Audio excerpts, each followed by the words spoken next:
लोकतंत्र खत्म हो रहा है। बिल्कुल लोकतंत्र खत्म हो रहा है। वो जो सेंगोल जो नई संसद के अंदर स्थापित किया गया है, वो सेंगोल ये जो लोकतंत्र है, लोकतंत्र के सीने में शूल की तरह गाड़ कर लोग इस तरह की बात शोभा नहीं देती। आप कानून के जानकार हैं और आप इस तरह की बातें करेंगे। 24 में चुनाव होने वाले हैं, विपक्ष उसकी तैयारी कर रही है और आप इस तरह की बात करेंगे कि लोकतंत्र खत्म हो रहा है। मैं कानून का जानकार हूं, तभी ये बात लोगों को बता रहा हूं। कुरान की आयतें वहां पढ़ी जाती है, तो ये धर्म निरपेक्षता का एग्जाम्पल तो पेश किया जाता है ना। ये तो आप तो मुस्लिम हो, आप ही बताओ कि कुरान की आयत जो पढ़ी गई क्या वाकई में इसी तरह से इस्लाम में अगर कोई ऐसा कार्यक्रम होता है तो क्या इसी तरह से होता है? अगर बैलेट पेपर से चुनाव होता है तो बीजेपी को पूरे देश में 40 सीटें मिलेंगे नहीं। और फिर इस बात को दोहराता हूं कि हर सीट पे अगर एक नहीं 1,000 मोदी बैठ जाएं, प्रचार करें, रात दिन वही जमे रहें, तो भी 40 सीटों से ज्यादा बीजेपी चुनाव अगर ईवीएम से हुआ तो आप मोदी को नहीं हरा सकेंगे, क्योंकि लोकसभा का चुनाव जीतना उनके लिए जिंदगी और मौत का सवाल। इसलिए देश को अगर बचाना है तो पहले ईवीएम को हटाना पड़ेगा। बिना ईवीएम को हटाए अगर आपने चुनाव कराया, ईवीएम से चुनाव हुआ, तो फिर से मोदी का सत्ता। नमस्कार, मैं दानिश अंजार और आप देख रहे हैं पीआरबी। हमारे साथ बातचीत करने के लिए सुप्रीम कोर्ट के वरिष्ठ वकील भानु प्रताप जी हैं। इनसे बातचीत करेंगे जिस तरीके से 2024 की सरगर्मी जो है कहीं ना कहीं तेज हो गई है। अब कुछ नहीं बोल रहे हैं आप, अब तो पार्लियामेंट दे दिए, इसका भी विरोध कर रहे हैं। आप तो कहते थे सब कुछ बेच रहे हैं मोदी जी। कौन कह रहा है? हमने तो विरोध किया है। विरोध करने का जायज कारण है क्योंकि प्रधानमंत्री संविधान के विरुद्ध काम कर रहे हैं। जो संसद बनाई है, जो बेचा नहीं ना, बनाया, बेचा तो नहीं ना। नहीं, उसको बिल्कुल बेच दिया। किस अर्थों में बेच दिया? उसे धर्म के नाम पर हिंदू धर्म की, वो भारत की संसद नहीं है, वो हिंदू धर्म की संसद बनाई जा रही है।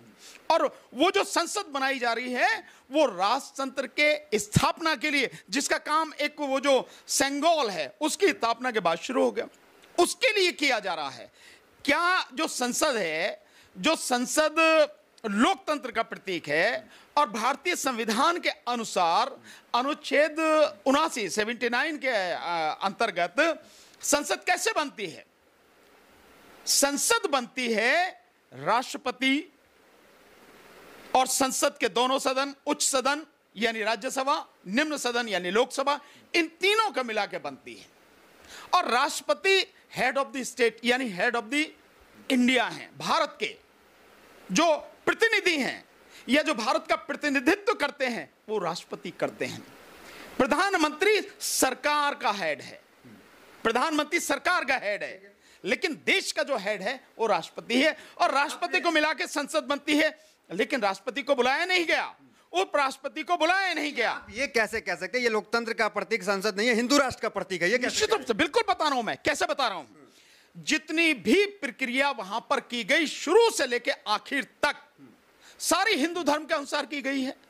कहां उसमें ऐसा है कि किसी और धर्म की बात की गई? दूसरी बात यह है कि सरकार को किसी भी धर्म के अनुसार, केवल हिंदू धर्म की बात नहीं, मैं कहता हूं कि अगर कोई मुस्लिम धर्म को मानने, इस्लाम को मानने वाला हो, कोई सिखिज्म को मानने वाला हो, कोई बुद्धिज्म को मानने वाला हो, तो भी उसको जहां तक सरकार के कार्य हैं उनमें धर्म को लाने की जरूरत नहीं है।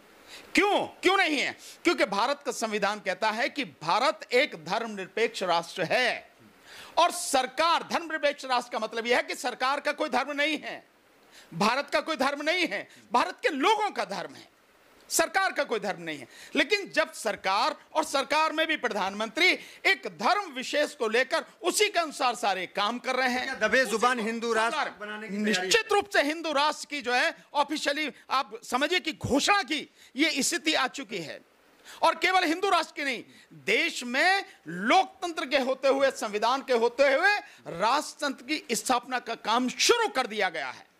वो जो लोकतंत्र खत्म हो रहा है, बिल्कुल लोकतंत्र खत्म हो रहा है। वो जो सेंगोल जो नई संसद के अंदर स्थापित किया गया है, वो सेंगोल ये जो लोकतंत्र है, लोकतंत्र के सीने में शूल की तरह गाड़ कर लोकतंत्र की हत्या की। इस तरह की बात शोभा नहीं देती। आप कानून के जानकार हैं और आप इस तरह की बातें करेंगे। 24 में चुनाव होने वाले हैं, विपक्ष उसकी तैयारी कर रही है और आप इस तरह की बात करेंगे कि लोकतंत्र खत्म हो रहा है। मैं कानून का जानकार हूं, तभी ये बात लोगों को बता रहा हूं, क्योंकि बातें कड़वी होती हैं लेकिन सच बताना मेरी जिम्मेदारी है। और सच यही है। आप बताइए ये किसका प्रतीक बताया जा रहा है?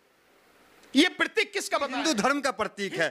इसको राजतंत्र से आप नहीं, मैं राजतंत्र से मैं इसलिए जोड़ रहा हूं कि केवल हिंदू धर्म का प्रतीक नहीं है। जो हिंदू सम्राट कहे जाते थे, जो चोल साम्राज्य, जो दक्षिण भारत में 7वीं 8वीं सदी से लेकर 12वीं 13वीं सदी तक जो रहे, जिनका राज रहा, ये जो सेंगोल है, वहां पर चोल साम्राज्य में जब एक राजा दूसरे राज्य को अपना राज्य हस्तांतरित करता था, यानी कि पिता था और पिता ने अपने पुत्र को राजा बनाया, उस समय जो हस्तांतरित करता था, उस समय ये सेंगोल नामक छड़ी जो दी जाती थी, जैसा बताया जा रहा है। सो ये राजतंत्र, वो राजा का राज था, लोकतंत्र नहीं था। चोल साम्राज्य में लोकतंत्र नहीं था। तो जब आप लोकतंत्र के सीने में जिस तरह से आपने घोंपा है, मतलब आप इस तरह ऐसे कहें कि जब देश में लोकतंत्र है तो आप जो चिन्ह भी ला रहे हैं वो लाना था ना आपको, जो लोकतंत्र की परंपराओं से जुड़ा होता, जो लोकतंत्र को समृद्ध करता, जो प्रजातंत्र का चिन्ह होता वो लाते आप, जो संविधान से जुड़ा होता वो लाते आप, जो गणतंत्र से जुड़ा होता वो लाते आप। ऐसा तो कोई चिन्ह स्थापित नहीं किया।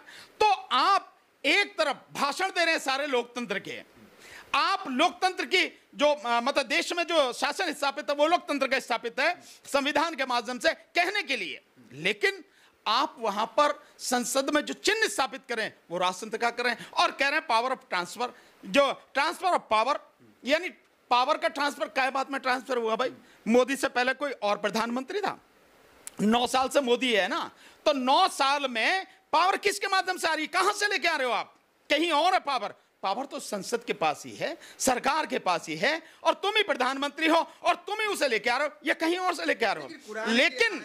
लेकिन जो आप लेकर आ रहे हैं, जिस मठ से लेके मतलब उसको जोड़ा गया है, वो दक्षिण भारत के मठ से जो जोड़ा गया है और वहां से जो स्थिति है, और जिसको बड़े मतलब झूठ बोलकर कहा गया कि ये नेहरू ने भी इसको जो ग्रहण किया था, नेहरू जी ने जब ग्रहण किया था तो उनको उपहार स्वरूप, भेंट स्वरूप दिया गया था, और उन्होंने उसको इलाहाबाद के म्यूजियम में स्थापित किया, वहां रखा था। वो अपने घर में स्थापित नहीं किया, अपने हाथ में नहीं रखा। तो वो जो सारी चीज, तो आप उस प्रतीक को जो हिंदू राष्ट्र का प्रतीक है, हिंदू धर्म का प्रतीक है और राष्ट्रतंत्र का प्रतीक है, उसे आप संसद में स्थापित कर रहे हो, तो आप हिंदू राष्ट्र की स्थापना की बात कर रहे हो और राष्ट्रतंत्र की स्थापना की बात कर रहे हो। जब कुरान की आयतें वहां पढ़ी जाती है तो ये धर्म निरपेक्षता का एग्जाम्पल तो पेश किया जाता है ना। एक ये तो आप तो मुस्लिम हो, आप ही बताओ कि कुरान की आयतें जो पढ़ी गई क्या वाकई में इसी तरह से इस्लाम में अगर कोई ऐसा कार्यक्रम होता है तो क्या इसी तरह से होता है? नहीं होता। आप तो कोशिश कर रहे हैं देने का। कोशिश नहीं। जब आप हिंदू धर्म के इतने सारे उनको जो मठ के जो पुजारी हैं उनको बुला सकते हो, आप साधुओं को बुला सकते हो, तो आप मुस्लिम समाज के लोगों को क्यों नहीं बुला सकते? इस्लाम को जानने वाले जो बड़े ज्ञानी लोग हैं, आप उनको क्यों नहीं बुला सकते? सिखिज्म को, सिख धर्म को जानने वाले जो, उन्हें क्यों नहीं बुला सकते? आप भिक्षुओं को जो बौद्ध धर्म को जानते हैं, उन्हें क्यों नहीं बुला सकते? आप जैन भिक्षुओं को क्यों नहीं बुला सकते? आपने ऐसा नहीं किया भाई। जिस तरह से आपने हिंदू परंपरा के अनुसार किया, वैसे ही अगर करना था तो सभी को उसी हिसाब से करवाते। आपने ऐसा नहीं किया। तो आप जो कर रहे हैं, आप हिंदू धर्म की स्थापना के लिए और आप राजतंत्र की स्थापना के लिए काम करें। प्रधानमंत्री ने यही काम किया है, जो पूरी तरह से नैतिक रूप से भी गलत है, संवैधानिक रूप से भी गलत है और कानूनी रूप से भी गलत है। 9 साल प्रधानमंत्री मोदी के पूरे हुए। आप तो हालांकि मानते हैं कि राजतंत्र की स्थापना के लिए अग्रसर है देश, लेकिन आपको लगता है कि अगर लोकतांत्रिक तरीके से चुनाव होता है देश में, तो मोदी जी की स्थिति, बीजेपी की स्थिति क्या देख रहे हैं? अगर सच में लोकतांत्रिक तरीके से चुनाव हो, सच में अगर लोकतांत्रिक तरीके से चुनाव हो और चुनाव आयोग अगर ईमानदार हो पूरी तरह से, और जो उसकी जिम्मेदारी है कि फ्री, फेयर एंड ट्रांसपेरेंट, यानी कि स्वतंत्र, साफ सुथरा और निष्पक्ष चुनाव कराने की जो जिम्मेदारी है, अगर वो ऐसा चुनाव कराता है और होते आ रहा है, और बैलेट पेपर नहीं, बेईमान है वो। आप कह नहीं सकते, मैं सीधे सीधे कह रहा हूं, बेईमान है और देश के मतलब प्रधानमंत्री के लिए काम करता है, उसके इशारे पर काम करता है। हर कोई जानता, लोग कहते नहीं, मैं कह रहा हूं सीधे। स्वतंत्र काम कर रहा है, स्वतंत्र काम नहीं कर रहा, स्वतंत्र काम नहीं कर रहा। प्रधानमंत्री के बुलावे पर चुनाव आयोग अगर प्रधानमंत्री से मिलने जाता है तो चुनाव आयोग बेईमान है, स्वतंत्र नहीं है किसी भी कीमत पर। नहीं तो चुनाव आयोग को या चुनाव आयुक्तों को वहां जाने की कोई जरूरत नहीं है। परिणाम में भी आप दूसरी बात, फिर तो दूसरी बात, से मोदी जी जीतेंगे आप कह देंगे फिर दूसरी बात जिसकी आप बात कर रहे हो, अगर बैलेट पेपर से चुनाव होता है तो बीजेपी को पूरे देश में 40 सीटें मिलेंगे नहीं। और फिर इस बात को दोहराता हूं कि हर सीट पे अगर एक नहीं 1,000 मोदी बैठ जाएं, प्रचार करें, रात दिन वही जमे रहें, तो भी 40 सीटों से ज्यादा बीजेपी जीत नहीं पाएगी। अब रही बात उसकी कि 2024 में क्या होना, अगर बैलेट पेपर से चुनाव नहीं हुआ और ईवीएम से चुनाव हुआ तो सारा विपक्ष जितना भी है और जो अभी भी बाहर है विपक्ष में, जैसे आप मान सकते हैं कि लगभग 21 दल इकट्ठा हो गए, ऐसा मान सकते हैं, और भी जो दल हैं वो भी सारे इकट्ठे हो जाएं, लेकिन चुनाव अगर ईवीएम से हुआ तो आप मोदी को नहीं हरा सकेंगे, क्योंकि लोकसभा का चुनाव जीतना उनके लिए जिंदगी और मौत का सवाल है। इसलिए देश को अगर बचाना है तो पहले ईवीएम को हटाना पड़ेगा। बिना ईवीएम को हटाए अगर आपने चुनाव कराया, ईवीएम से चुनाव हुआ तो फिर से मोदी की सत्ता आएगी, मोदी की सत्ता आएगी तो उसके बाद में बचेगा कुछ नहीं। कर्नाटक जीत के ढोल बजा लिया विपक्ष ने और आप अब कह रहे हैं उस वक्त ईवीएम। क्या फर्क पड़ता है? कर्नाटक पहले भी, मतलब क्या फर्क पड़ता, पहले भी बीजेपी हारी थी कर्नाटक में, बेईमानी से जो है विधायकों को तोड़ के खरीद करके जीती, मतलब उन्होंने सरकार बनाई। क्या फर्क पड़ जाता है अगर कर्नाटक बीजेपी के हाथ से निकल गया? क्या फर्क पड़ जाता है अगर और भी राज्य उसके हाथ से निकल जाए? कोई फर्क पड़ता? कोई फर्क नहीं पड़ता। लेकिन अगर केंद्र हाथ से निकल गया, संसद हाथ से निकल गई, सेंटर हाथ से निकल गया और लोकसभा में हार गए तो सब कुछ खत्म है, फिर कुछ बचेगा नहीं। बीजेपी के पास, मोदी के पास फिर कुछ बचेगा नहीं अगर लोकसभा 2024 में हार गए। इसलिए ईवीएम को नहीं हटा रहे हैं वो, और ईवीएम अगर रहेगी तो आप कुछ भी कोशिश करना ना, किसी भी कीमत पर मोदी हारेगा नहीं और जीत के आएगा। तो एक साल में इस देश का हाल देखना। आपका क्या प्रयास है? आप तो लगातार लड़ाई लड़े हैं और लोगों को एकजुट, विपक्ष को एकजुट करने की कोशिश भी की, आपका क्या प्रयास है? नहीं, 11 महीना बचा है। हम निश्चित रूप से आने वाले समय में हम डिसाइड करके अभी आपको 2-3 महीने के बाद ही एक अंतिम लड़ाई ईवीएम के खिलाफ हम लोग शुरू करेंगे, इसमें कोई शक नहीं है। और मोस्ट प्रोबेबली 15 अगस्त के बाद में हम ये ईवीएम के खिलाफ अंतिम लड़ाई शुरू करेंगे और देश के लोगों से देखना चाहेंगे कि वो केवल फेसबुक पर या यूट्यूब पर आकर ईवीएम ईवीएम चिल्लाते ही हैं या इस लड़ाई में कंधे से कंधा, कदम से कदम मिलाकर हमारा साथ भी देंगे। अगर लोगों ने साथ दिया, मैं फिर कह रहा हूं, अगर लोगों ने साथ दिया, ईवीएम को हम उखाड़ के फेंक देंगे। तो लेकिन खिलाफ ये आखिरी किल साबित होगी? नहीं, निश्चित रूप से अगर ईवीएम हट गए तो बीजेपी खत्म, बीजेपी के पास कुछ नहीं रहने वाला।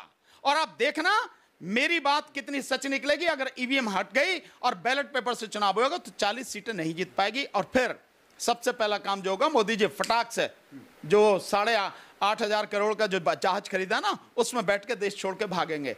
जैसे और करोड़पति और अरबपति इस देश को छोड़कर लगभग 14 लाख लोग जा चुके हैं पिछले 9 साल में।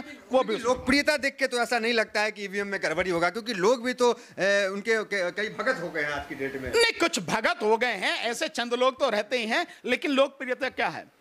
लोकप्रियता देश में देखें आज की तारीख में जो स्थिति है, जैसे महिला पहलवानों का मामला चल रहा है और जिस तरह से उनको 28 तारीख को जिस दिन नई संसद के उद्घाटन की बात थी, उस दिन उन्हें जिस तरह से जंतर मंतर पर मारा गया, पीटा गया, उनके सर पर जूता भी रखा है किसी उसने जो है सिपाही ने या किसी पुलिस वाले ने, और जिस तरह से उनको बुरी तरह से घसीटा गया, उसके बाद उनके खिलाफ एफआईआर की गई।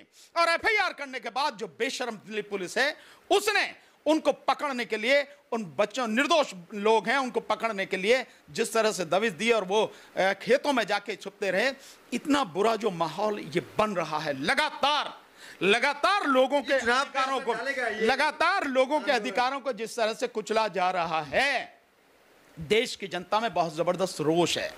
अगर खिलाड़ी जो अपनी तमाम जिंदगी को पूरी ताकत लगाकर, मेहनत लगा के, अपना सब कुछ छोड़कर इतनी मेहनत के बाद मेडल जीत कर लाते हैं, और ऐसे में जब न्याय के लिए वो गुहार लगा रहे हो और उन मेडलों को ही गंगा में प्रवाहित करने चले हो, क्या स्थिति होगी, क्या हाल होगा? और उस दिन आपने देखा हरिद्वार में क्या स्थिति थी, पूरी तरह से जैसे लोग गुमराह करते हैं। ये आरोप आप लोग पे लगता है कि आप लोग जाते हैं धरने पे और गुमराह कर देते हैं। हम लोग गलत रास्ता नहीं करते, हम लोग गुमराह नहीं करते, हम लोग जो सही आंदोलन है उस आंदोलन की ताकत बनते हैं, उस आंदोलन को सपोर्ट करते किसान हैं। आंदोलन में भी आपने मुख्य भूमिका निभा दी, तो आप लोग को आंदोलनजीवी भी कहा जाता है। हम लोगों को और देशवासियों को सही रास्ता, जो कानूनन रास्ता है, जो संवैधानिक रास्ता है, उसे दिखाते हैं लोगों को, और कोई काम नहीं हम लोग करते हैं। और सच बताते हैं, सरकार का जितना भी दोगला चेहरा है, चरित्र है उसका, वो लोगों को दिखाते हैं। यही हमारा काम है, हम यही कर रहे हैं।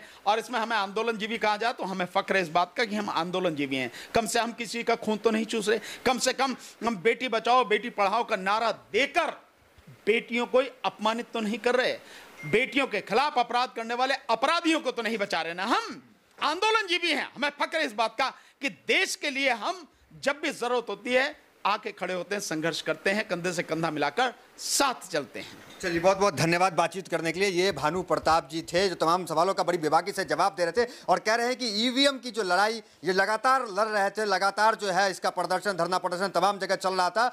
ये अब जो है 2-3 महीना बाद बता रहे हैं कि जो लड़ाई लड़ेंगे वो आखिरी लड़ाई होगी और बीजेपी और प्रधानमंत्री मोदी और प्रधानमंत्री की कुर्सी पे भी आखिरी कील जो है वो साबित होगी। तो फिलहाल वीडियो में इतना, मिलता है अगली वीडियोस में। बने रहिए हमारे साथ, बहुत बहुत धन्यवाद।